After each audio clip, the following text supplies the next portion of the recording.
રાજ્યના નાણામંત્રી કનુ દેસાઈ દ્વારા જે એક વિવાદિત નિવેદન કોળી સમાજ માટે આપવામાં આવ્યું તેના કારણે ભાજપ હવે ઘેરાઈ રહ્યું છે। ગઈકાલે જ મેં કહ્યું હતું કે સૌરાષ્ટ્રની અંદર કોળી સમાજનું ખૂબ મોટું પ્રભુત્વ છે, તેના કારણે ભારતીય જનતા પાર્ટી સૌરાષ્ટ્રની અંદર ક્ષત્રિયોના જે વિરોધના ઘેરામાં છે, ત્યારે કનુ દેસાઈના નિવેદનના કારણે કોળી સમાજના ઘેરામાં આવશે અને આવી ગયા। શું થયું છે વિગતવાર વાત કરીએ। વૈષ્ણવજન તો તેને કહીએ જે પીડ પરાઈ જાનાને રે। નમસ્કાર, હું છું આપની સાથે તુષાર બસિયા। નવજીવન ન્યૂઝમાં આપનું સ્વાગત છે। તાજેતરમાં જ એક ટિપ્પણી સામે આવી, જે ટિપ્પણી હતી રાજ્યના નાણામંત્રી કનુ દેસાઈની। આમ પીઢ નેતા છે ભારતીય જનતા પાર્ટીના કનુ દેસાઈ, તેમણે આ ટિપ્પણી કરી એ પણ આશ્ચર્યજનક છે, કારણ કે તેમણે કોળી સમાજ માટે એક ટિપ્પણી કરતાં કહ્યું કે કહેવત છે કે કોળિયા કૂંટાય અને ધોળિયા ચૂંટાતા રહે, અને કોળિયા એટલે કોળી, એવી તેમણે સ્પષ્ટતા કરી। તેના ઘેરા પ્રત્યાઘાત હવે સૌરાષ્ટ્રમાં જોવા મળી રહ્યા છે। સૌરાષ્ટ્રના વાત કરીએ તો ભાવનગર જિલ્લામાં, બોટાદ જિલ્લામાં અને ખાસ કરી સુરેન્દ્રનગર જિલ્લામાં પણ આજે આ મામલાને લઈ કનુ દેસાઈનો વિરોધ કરતા યુવાનો જોવા મળ્યા તો કેટલાક આવેદનપત્રો પણ પાઠવવામાં આવ્યા છે। ત્યારે કોળી સમાજના આગેવાને સુરેન્દ્રનગરમાંથી જે પ્રકારે નિવેદન આપ્યું છે સાંભળો, કારણ કે સુરેન્દ્રનગરની બેઠક કોળી સમાજ માટે અને ભારતીય જનતા પાર્ટીને પણ મહત્ત્વની માનવામાં આવે છે। કોળી સમાજનું ત્યાં મોટું પ્રભુત્વ છે, ક્ષત્રિયો નારાજ છે અને કોંગ્રેસે પણ કોળી સમાજના ઉમેદવારને ઉતાર્યા છે। ટૂંકમાં કહીએ તો ચંદુ સિંહોરા ચોવાળિયા કોળી, તેમની સામે ઋત્વિક મકવાણા તળપદા કોળી છે અને ભાજપને ક્ષત્રિયોની નુકસાની છે। ત્યારે આ કોળી સમાજ મામલેનું નિવેદન સુરેન્દ્રનગરમાં ભાજપને હવે નડે છે તે પ્રકારની સ્થિતિ પેદા થઈ છે। આ મામલે કોળી સમાજના આગેવાને શું કહ્યું એ પણ તમે સાંભળો।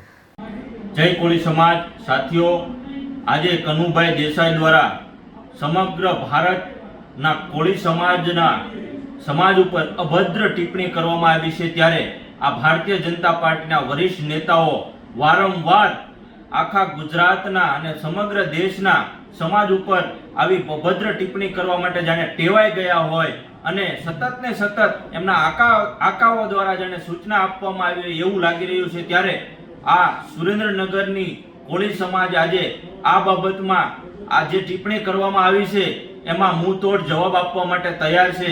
ત્યારે કોળી સમાજના બંધુઓને મારી નમ્ર અપીલ છે કે કનુભાઈ દેસાઈ દ્વારા જે કોળી સમાજને કોળિયા સમાન જે ગણવામાં આવ્યા છે, ત્યારે આપણે આ સમયે આ લોકશાહીના પર્વમાં આ જે અભદ્ર ટિપ્પણી કરવામાં આવી છે એની આપણે મુંહતોડ જવાબ આપવા માટે મતથી આ વખતે જવાબ આપવાનો છે। ત્યારે કોળી સમાજના દરેક બંધુઓ, ભાઈઓ અને બહેનોને નમ્ર વિનંતી છે કે આ ભારતીય જનતા પાર્ટી સતત અભિમાની પાર્ટી દરેક સમાજ અને એમાંય તે કોળી સમાજને આવી રીતે અભદ્ર ટિપ્પણી કરતી હોય ત્યારે એને મુંહતોડ જવાબ આપવા માટે આ વખતે મતથી આપણે એમને મુંહતોડ જવાબ આપી અને અહંકાર એમનો ઉતારવા માટે આપણે બધા એક થવું જોઈએ। ત્યારે સર્વેને મારી નમ્ર વિનંતી છે કે આવી ભ્રષ્ટાચારી અને અભિમાની પાર્ટીને આપણો કિંમતી મત આપી અને આપણા સમાજને અભદ્ર ટિપ્પણી કરનારને ક્યારેય આપણે સાંખી નહીં લઈએ। ત્યારે સમાજને મારી નમ્ર અપીલ છે કે આ વખતે મતથી મુંહતોડ જવાબ આપણે આ વખતે ભારતીય જનતા પાર્ટીને આપશું। તો આ હતા કોળી સમાજના આગેવાનો અને જે પ્રકારે વિરોધ પ્રદર્શન કરી રહેલા યુવાનોના તમે દ્રશ્યો જોયા। જે પ્રકારે ગામે ગામ કોળી સમાજમાં પ્રચાર શરૂ થયો છે કે ભારતીય જનતા પાર્ટીના નેતાઓ પહેલાં ક્ષત્રિયો મામલે બોલે, બાદમાં કોળી સમાજ મામલે આવી અભદ્ર ટિપ્પણી કરે, તો ક્યાંક ને ક્યાંક આ બફાટ પરથી લાગે છે કે અહંકાર બોલી રહ્યો છે। જોઈએ હવે આ મામલે કોળી સમાજ શું નિર્ણય કરે છે। હાલ તો વિરોધની જ્વાળા પ્રગટતી હોય તે પ્રકારનો ધુમાડો નીકળી રહ્યો છે। મતદાનને દિવસો બાકી છે। જો આમાં આગ લાગે અને કોળી સમાજ પણ ક્ષત્રિય સમાજની જેમ વિરોધમાં ઉતરે તો ભારતીય જનતા પાર્ટી માટે ઘણી બધી મુશ્કેલી પેદા થશે। આમ પણ હવે 5 લાખની લીડ પ્રધાનમંત્રી નરેન્દ્ર મોદી કે CR પાટીલ બોલવાનું જ ભૂલી ગયા છે। ત્યારે જોઈએ કોળી સમાજ મામલો મેદાને પડશે તો ભારતીય જનતા પાર્ટી હવે લીડમાંથી તો રહેવાની વાત કરે છે, બીજે ક્યાંથી રહેવાની વાત કરે છે તે પણ આપણે વિગતવાર ચર્ચા રહેશું નવજીવન ન્યૂઝ પર। માટે તમે જોડાયેલા રહેજો અમારી ચેનલ સાથે। ચેનલને સબસ્ક્રાઇબ કરવાનું ભૂલશો નહીં। નમસ્કાર।